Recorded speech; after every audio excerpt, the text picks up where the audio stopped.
save the nation, but it is a sign that we are in a very dangerous period.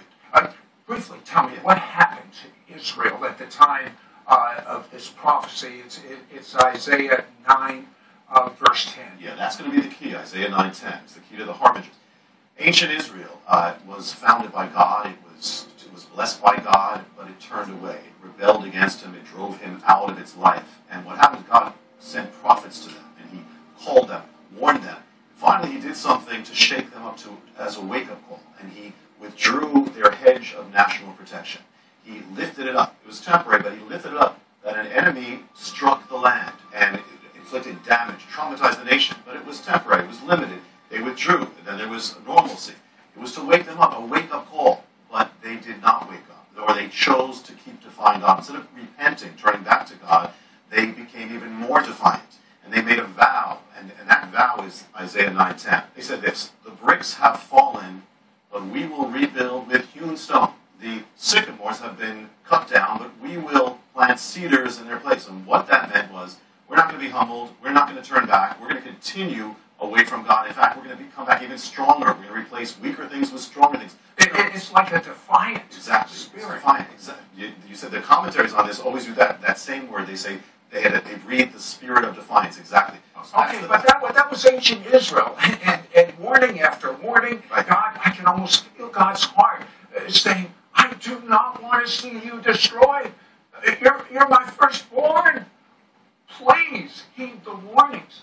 But Jonathan, why did you feel that this was a warning, a prototype, if you will, for the United States of America? Okay, well, ancient Israel did not turn and they were destroyed.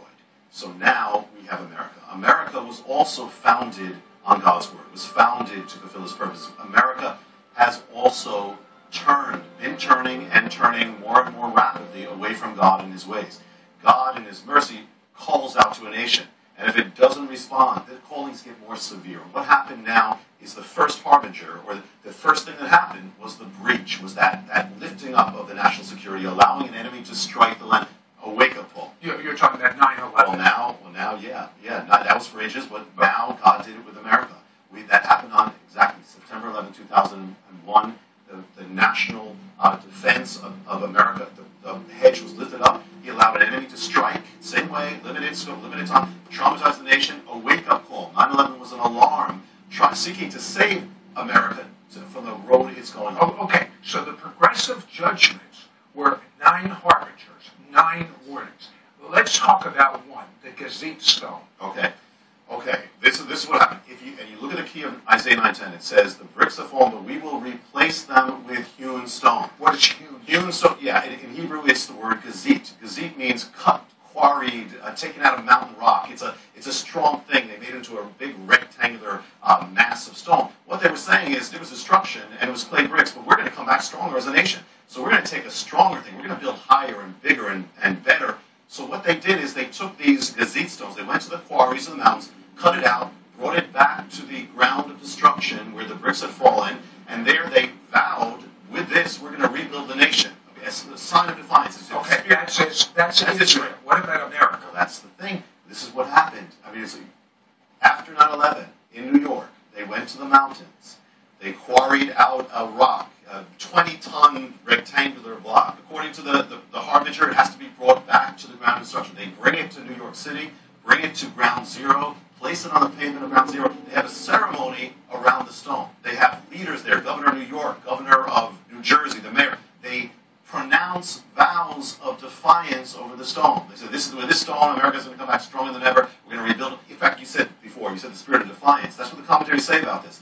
The governor of New York actually says, we are the heirs of the spirit of defiance as we lay this stone. And he used the word defiance? He used not just defiance, he used the word spirit of defiance. He said, we are spirit of defiance. You see this over and over again.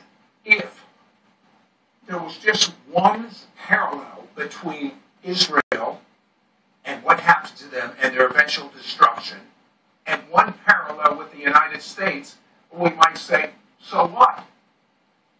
But there are 9 harbingers with progressive judgments. This may be, no, this is the most important prophetic show you will ever see. We'll be right back. this work.